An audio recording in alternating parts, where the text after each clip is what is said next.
Isang mapagpalang araw po sa ating lahat. Muli ako si Manuel o Alejandre. Ito ang aking daily devotion ngayong December 30.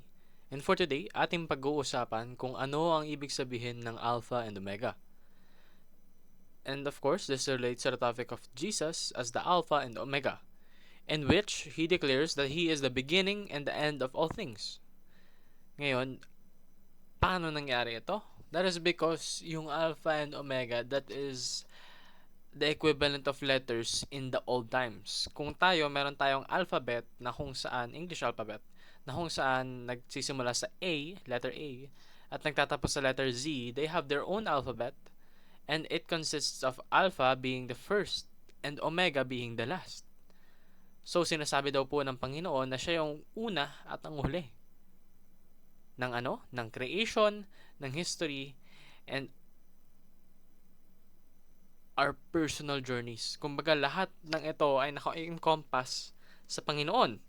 As the eternal God, He holds time and eternity in His hands, providing both origin and consummation. Entering a new year, believers can trust that Jesus guides the start, sustains the process, and secures the finish of our lives.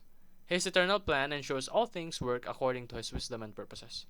Sabi nga sa Revelation chapter 22 verse 13, I am the Alpha and the Omega, the first and the last, the beginning and the end. So, itong claim na to, hindi ito ginagawang claim na para bang sinasabi mong ano ka lang, special na tao. Yung claim na to ginagawa kapag kiniklaim mo that you are God. That is why in Jesus saying that He is the Alpha and the Omega, the first and the last, the beginning and the end, He claims to be Yahweh. But say this, that is very accurate, because Jesus is the beginning of creation. Sabi nga po, no, may mga interpretations yung mga theologians na sinasabing sa Genesis nakalagay na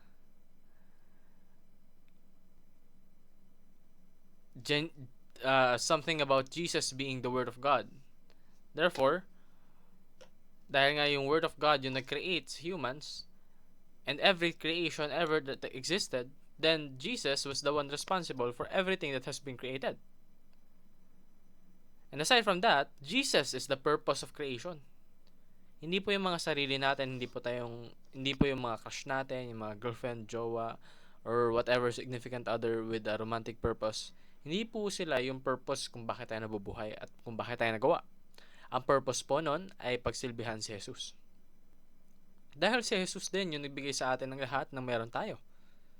And an added bonus to that is tinanggal niya pa yung condemnation ng ating mga sins. So thank Jesus for everything you have. Maging grateful ka po. Huwag mong isipin kung ano yung mga nakukuha ng iba at hindi mo nakukuha. Isipin mo kung ano yung binigay sa'yo ng Panginoon at kung paano mo ito gagamitin sa tama at sa will niya. In that way, you will definitely and surely be blessed. Trust me. So, find your design and purpose in Christ.